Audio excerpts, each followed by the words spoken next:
Welcome to the Healing Vortex Day One. So, I have a few little things I would love to chat about before we dive in to the slides for this module. The first thing I want to cover is in this container, I am giving away one free ticket to the Reconscious course. This is my 6-week shadow work course.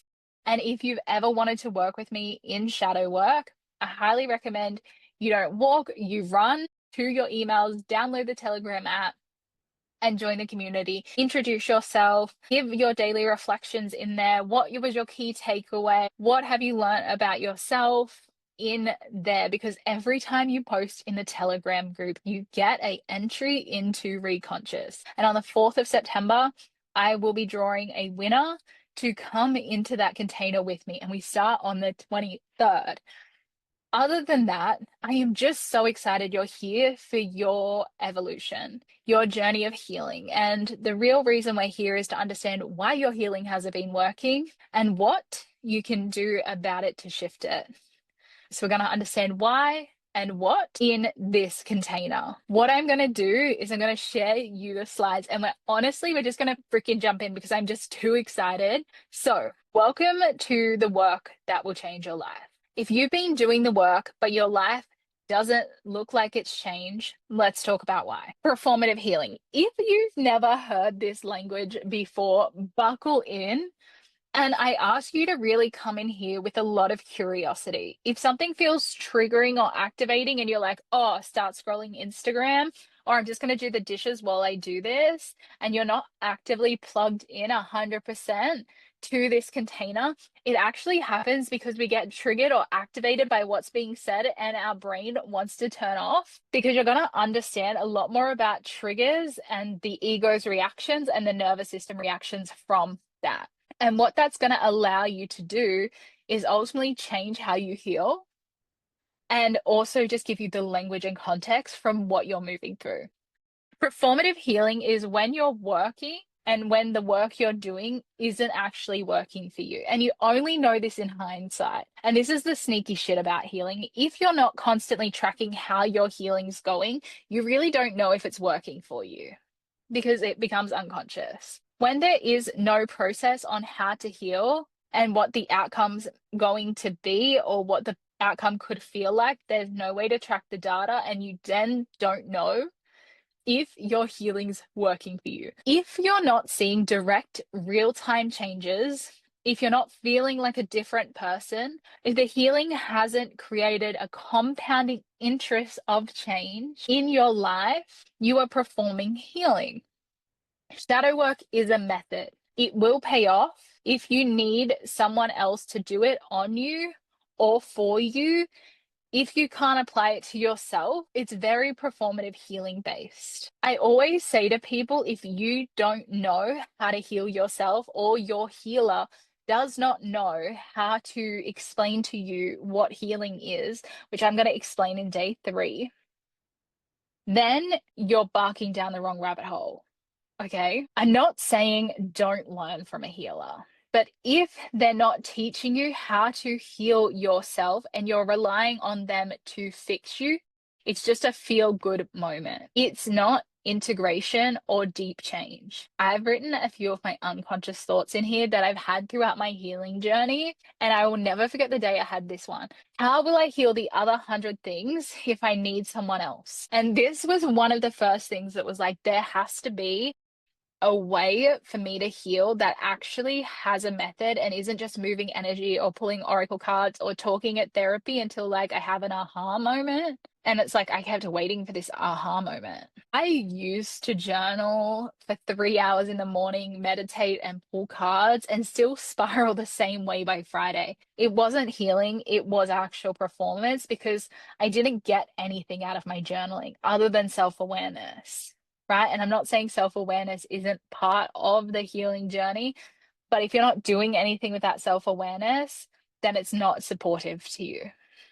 Real healing feels different, okay? It should feel or could feel like this, okay? You feel like a different person often. Your level of problems change every 2 to 3 months. You start looking for patterns in your real life and not just in your journal. You're not starting again on Monday.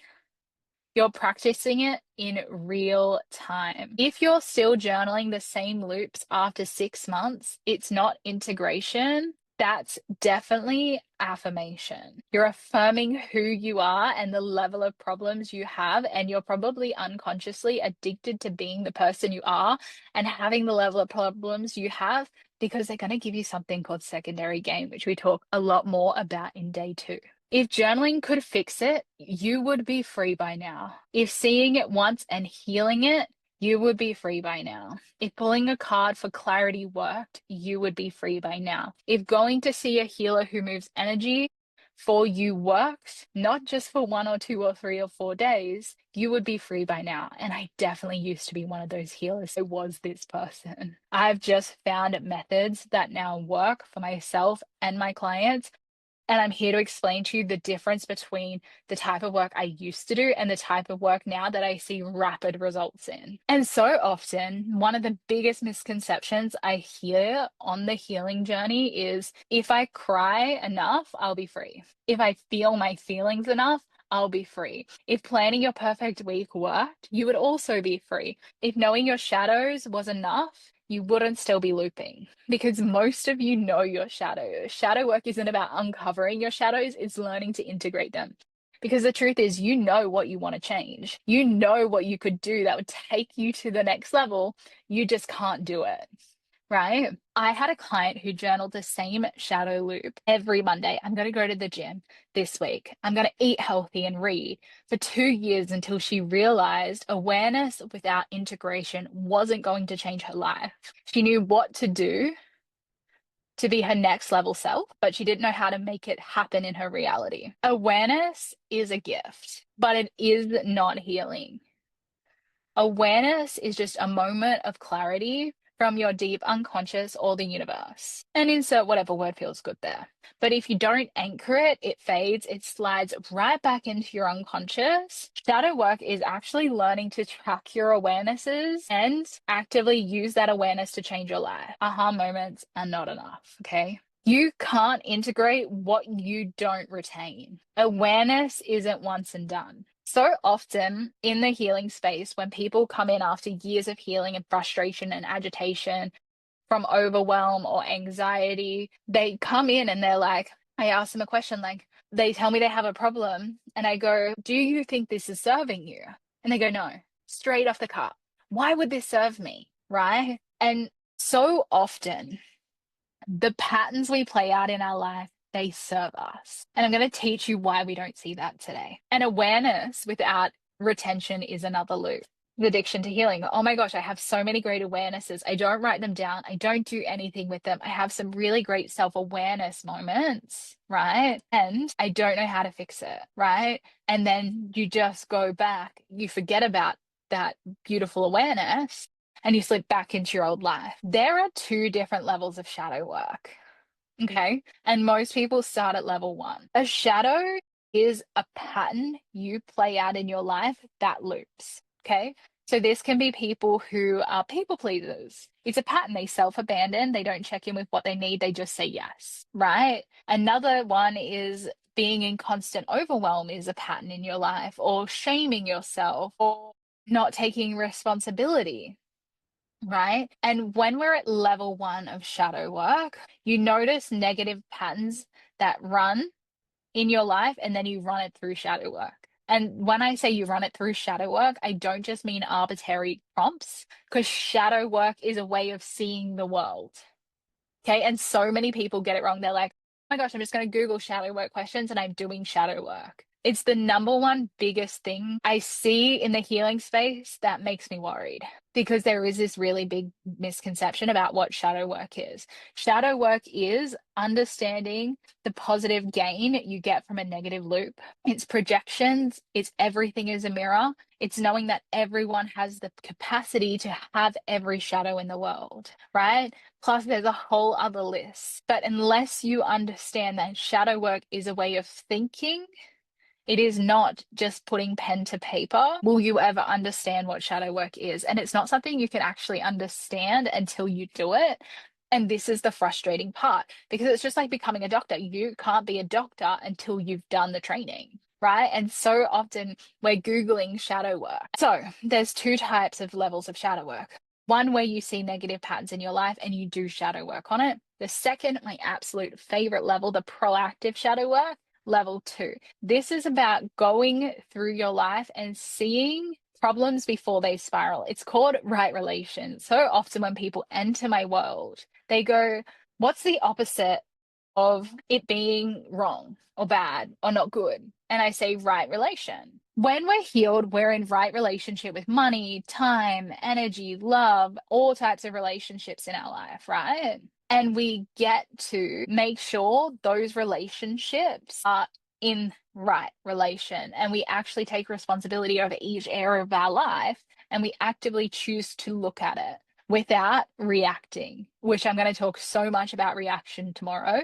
But most people never graduate level 1. To be honest, most people never get past crisis managing, where they're constantly reacting to problems. Level 2 is where your life gets calm because you've solved issues before they explode. And one of the hardest things I've ever learnt is calm is a result, not a mood. This is a long-term goal with any of my long-term clients. We get here about 6 months of working together. Level 1 activates by month 3. So once you've learnt what shadow work is, which is the first 3 months of the journey together, from 3 to 6 months is where we're really learning to hold and do the shadow work and be able to hold the discomfort. And then you can go into mastery. Level 2 is a 2 to 3 year journey of refinement. You're not fixing breakdowns, you're building alignment. Healing can become another survival pattern. Your nervous system can get hooked on doing the work because it makes you feel safe or good. So it sounds like this. Oh my gosh, I should journal. That helps. It gives me clarity to my problems. And then what happens is we start to react to those problems in our journaling and we're like, oh my gosh, I've got to hurry up. I've got to get through the day. I've got so much to do. I've got a time pressure, right? Healing highs are addictive, but sneaky.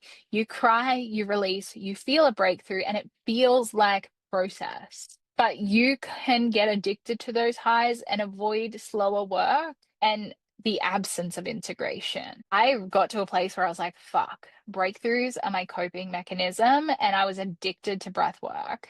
Like every day, 3 p.m. breath work. Breathe, breathe, cry, cry, feel, feel, journal, journal. And it didn't serve me. It left me exhausted.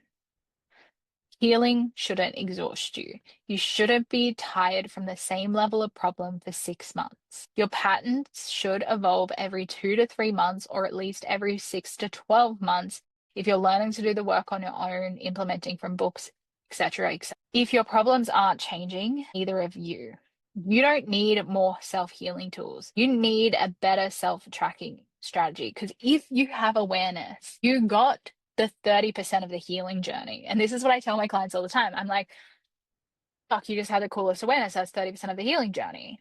But it's only 30% if you think about it regularly and you choose to think about it in a way that's of support. And a way that is not of support is shaming yourself. Holy fuck, how am I going to fix this? Oh my God, what am I going to do? Oh my God, I'm just going to go and do something else right now. Blame. I'm only this way because. Shame, feeling like it shouldn't be there, you should be above the problem, right? We can have a lot of reactions to our awareness, and integration doesn't live in to-do lists. If you're struggling in your life, and so many clients who come to me, they actually have a time shadow, right? Where they have pressure created by time. Oh my gosh, I got to get more done. Oh my gosh, I got to move faster. Oh my gosh, I got that thing at 3. I've got to hurry up. Oh my gosh, how am I going to get all this stuff today? Oh my God, I didn't get enough done today.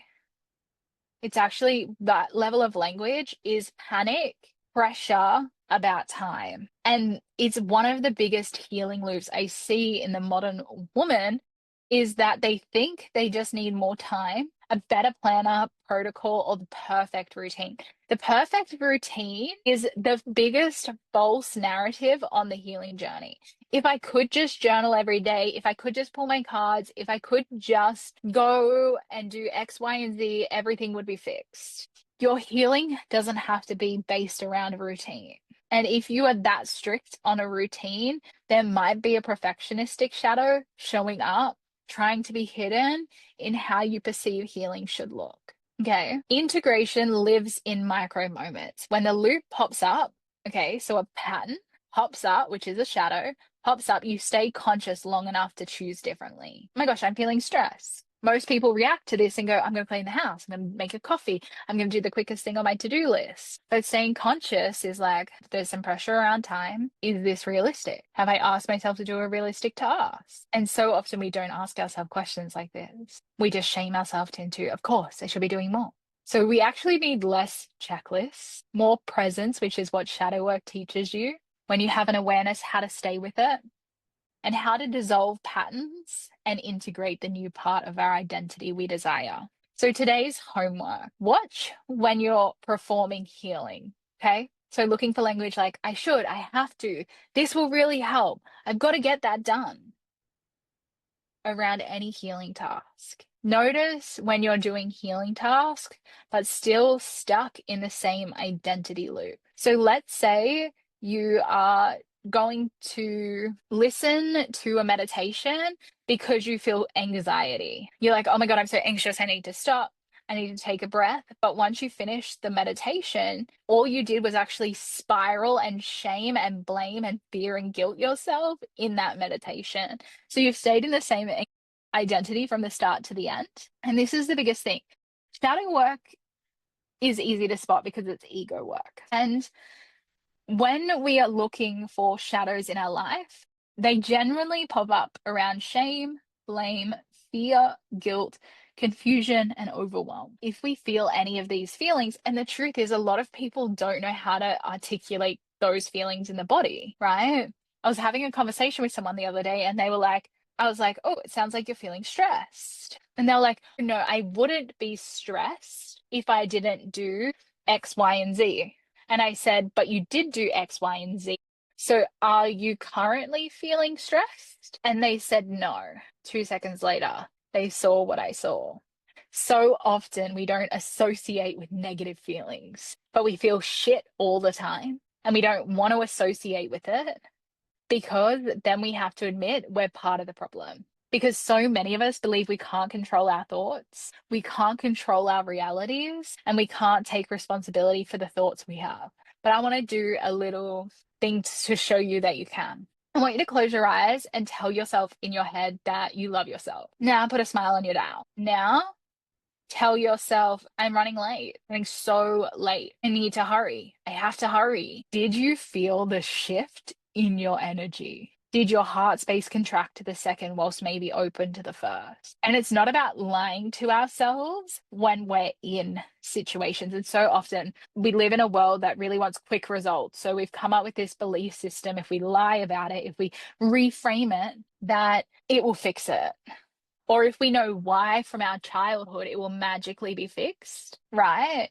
And it's like, that's not going to help because if those things helped, they would have helped by now. And yesterday I was having the most beautiful conversation, and this lady was like, I've tried to reframe everything, but some things I can't reframe because they're just impossible to reframe. And I thought there was something wrong with me.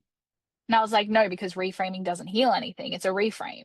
Doesn't mean you're going to feel different. Shadow work tomorrow, you're going to understand a lot deeper, but you need to understand why your work isn't working right now, right? And when we are after quick fixes in reframing, we're trying to reach for a feel good thought. But we know, and the body knows when it lies to itself. And that's why people feel like their healing never quite works because a reframe can never quite get you there. Because you can't see something once and heal it. I said this before. So many people want to see something once and heal it. Like it's done. I saw it, I had the aha moment. But then they continue with their day and they forget about it. And that's why healing is learning. You have to learn how to learn about yourself, right? So I want you to do today's homework if you can. Watch where you're performing healing. Notice where you're doing healing tasks, but still stuck in that same identity, like the meditation example.